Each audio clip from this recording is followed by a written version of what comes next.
নিজের ভুল বুঝতে পেরেই এবার রুমার বিরুদ্ধে সমস্ত প্রমাণ জোগাড় করতে একত্র হলো সকলে। হ্যাঁ বন্ধুরা, আমরা এমনটা দেখতে পারবো প্রতিজ্ঞা সিরিয়ালের পরবর্তী আপডেটে।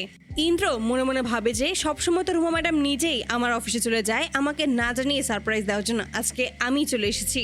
আর ঠিক সেই মুহূর্তেই ছুটি ফোন করে এবং ছুটির আর অভির মধ্যকার যেই খুনসুটিগুলো সেই সমস্ত কিছু শেয়ার করে। এতে করে তখন ইন্দ্রর মনটা খারাপ হয়ে যায়। ঠিক তখনই মনে মনে বলে যে আমাকে তুই ক্ষমা করে দিস বোন, আমি সত্যি এই সমস্ত কথা তোদের সাথে শেয়ার করতে পারছি না, অথচ তোরা কত নির্দ্বিধায় আমাকে সবটা জানিয়ে দিচ্ছিস।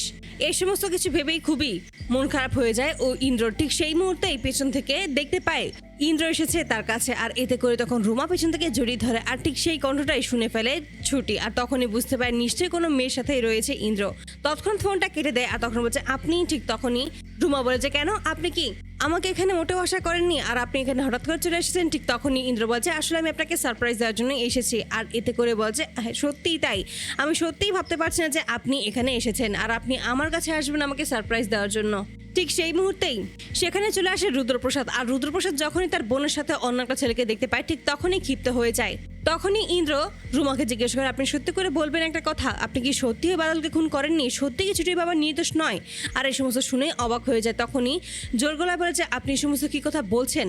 আমি তো সত্যিটা বললাম যে সত্যি আমি সমস্ত কিছুর মাঝখানে নেই আর সমস্ত সত্যি তো প্রমাণ হয়েই গেছে, আর কি বা বাকি আছে প্রমাণ হওয়ার বলুন তো? আর ঠিক তখনই ওই ছেলেটাকে দেখে এবং এই সমস্ত কথা শুনে ক্ষিপ্ত হয়ে যায় রুদ্রপ্রসাদ এবং তৎক্ষণাৎ বন্দুক তাক করে ইন্দ্রর দিকে। ঠিক তখনই রুমা নিজের ভাইকে শান্ত করার চেষ্টা করে এবং ইশারার মাধ্যমে বোঝে যেন বন্দুকটাকে লুকিয়ে ফেলতে, কিন্তু ইন্দ্রর বারবার মনে হয় যে পেছনে কেউ আছে। আর তখনই পেছনে ফিরে এবং ঠিক সেই মুহূর্তেই ওর কাছে ওই গানটা দেখতে পায়। আর এতে করে সবটাই বুঝতে পারে, তার সন্দেহ আরো গাঢ় হয়।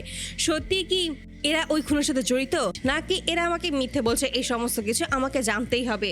ঠিক সেই মুহূর্তেই নিজের ভাইয়ের সাথে পরিচয় করিয়ে দেয় রুমা ইন্দ্রর। আর ঠিক তখনই ইন্দ্রর কৌশলে সেখান থেকে চলে আসতে সক্ষম হয় এবং সে মন খারাপ করতে থাকে যে এবার সে কি করবে, কিভাবে সবটা ম্যানেজ করবে। সে তো কোনোভাবেই কোনো কিছু করতে পারছে না। আর তার জন্য সে একবারে চলে আসে অভির অফিসে এবং সেখানে এসে মনমরা হয়ে থাকে। ঠিক তখনই ছুটি আর অভি মিলে জিজ্ঞেস করে কি হয়েছে, তোমাকে এমনটা কেন লাগছে? ঠিক তখনই সমস্ত কিছু খুলে বলে আর বারবার করে ক্ষমা চায়, বলছে আমাকে তোমরা ক্ষমা করে দিও, আমি সত্যিই জিনিসটা বুঝতে পারিনি। সমস্ত সত্যি যখনই জানতে পারে ঠিক তখনই তারা সিদ্ধান্ত নেয় যে এবার যেভাবেই হোক না কেন ওই রুমার বিরুদ্ধে সমস্ত প্রমাণ জোগাড় করতে হবে। তখনই ইন্দ্রকে অভি বলেছে এবার তুই ওর বিরুদ্ধে সমস্ত প্রমাণ জোগাড় করবি, আর এটাই তোর শাস্তি, আমাদের কাছ থেকে সবটা লুকিয়ে রেখেছিলি তো, আর তার জন্য এটাই তোকে করতে হবে। এতে করে তখন ইন্দ্র রাজি হয়ে যায়। ইন্দ্র যে এভাবে রাজি হয়ে যাবে এটা অভি এবং ছুটি কোনোভাবেই বুঝতে পারেনি। ঠিক তখনই ছুটিকে আর অভিকে ইন্দ্র বলে যে তোরা যেভাবে বলবি আমি ঠিক সেভাবেই কাজ করব, তবে সমস্ত সত্যি আমি চাই সকলের সামনে আসতে। আর এতে করে সকলে তখন আবারও একত্র হয় এবং হাতে হাত দিয়ে প্রতিজ্ঞা করে যে এবার যেভাবেই হোক সমস্ত সত্যি সকলের সামনে উন্মোচন করবেই। তো বন্ধুরা, তোমরা কি চাও জন্য এবার এভাবে নিজের ভুল বুঝতে পেরেই রুমার বিরুদ্ধে যেন প্রমাণ জোগাড় করতে একত্র হয় তারা সকলে? অবশ্যই তোমরা তোমাদের মতামত কমেন্ট বক্সে জানতে ভুলো না। ধন্যবাদ।